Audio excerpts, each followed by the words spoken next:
Supreme court की जज नागरत्ना ने कही ऐसी बात जिससे शर्म खाएंगे बदजुबान नेता। जस्टिस नागरत्ना ने जजमेंट में आजम खान के बयान को लेकर क्या कहा? सुप्रीम कोर्ट में अभिव्यक्ति की स्वतंत्रता से जुड़े मामले पर फैसला सुनाते हुए कहा कि बोलने वाले पर किसी अतिरिक्त तरह का बैन नहीं लगाया जा सकता।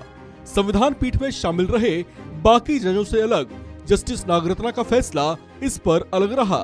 उन्होंने इस पर बेहद तल्ख टिप्पणी करते हुए कहा कि नेताओं को ऐसे बयान देने चाहिए जो भगवान को भी ठीक लगे।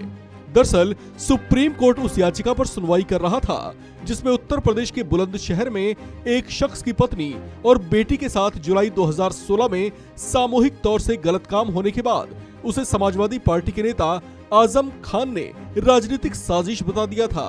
उनके ऐसे बयान पर आपत्ति जताते हुए पीड़िता के पति ने आजम खान के खिलाफ केस फाइल कर उन पर कार्रवाई की मांग की थी, जिस पर जस्टिस सुब्रमण्यम ने बहुमत का फैसला सुनाते हुए कहा कि संविधान के अनुच्छेद 19(2) के तहत प्रतिबंधों को छोड़कर अभिव्यक्ति की स्वतंत्रता पर कोई अतिरिक्त प्रतिबंध नहीं लगाया जा सकता।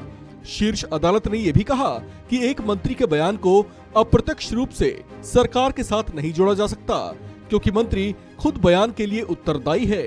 इस मामले की सुनवाई कर रही सुप्रीम कोर्ट की संविधान पीठ के 5 जजों में शामिल रहीं जस्टिस बीवी नागरत्ना ने पीठ के अन्य जजों की एकमत राय से अपना अलग आदेश लिखा।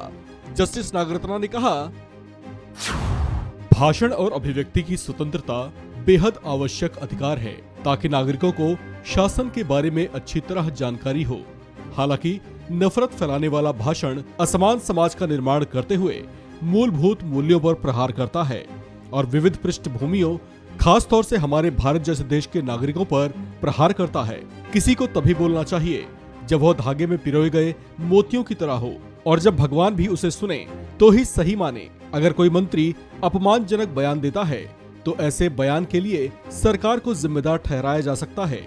हालांकि अगर मंत्रियों के बयान छिटपुट टिप्पणियां हैं जो सरकार के रुख के अनुरूप नहीं है तो इसे व्यक्तिगत टिप्पणी माना जाएगा।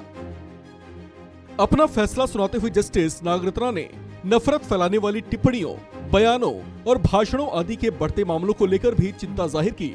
जस्टिस नागरत्ना ने कहा कि अगर किसी सार्वजनिक पद पर बैठा कोई व्यक्ति किसी तरह का अविवेकपूर्ण बयानबाजी करता है तो इससे नागरिकों पर प्रभाव पड़ता है।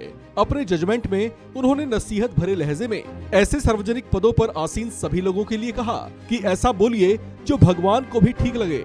जस्टिस नागरत्ना ने एक विशेष टिप्पणी में कहा कि ऐसे प्रबुद्ध लोग जिनके कुछ कहने का प्रभाव बड़ी संख्या में लोगों पर पड़ता है, जिसमें बड़े सेलिब्रिटी, बड़े पदाधिकारी आदि शामिल हैं, उन्हें अपने किसी बयान या अपनी अन्य तरह की अभिव्यक्तियों में अपनी पहुंच और प्रभाव का ध्यान रखते हुए संयमित होना चाहिए। साथ ही उन्हें अपनी जिम्मेदारी का भी एहसास होना चाहिए। इस खबर में फिलहाल इतना ही। बाकी अपडेट्स के लिए बने रहिए वन इंडिया हिंदी के साथ।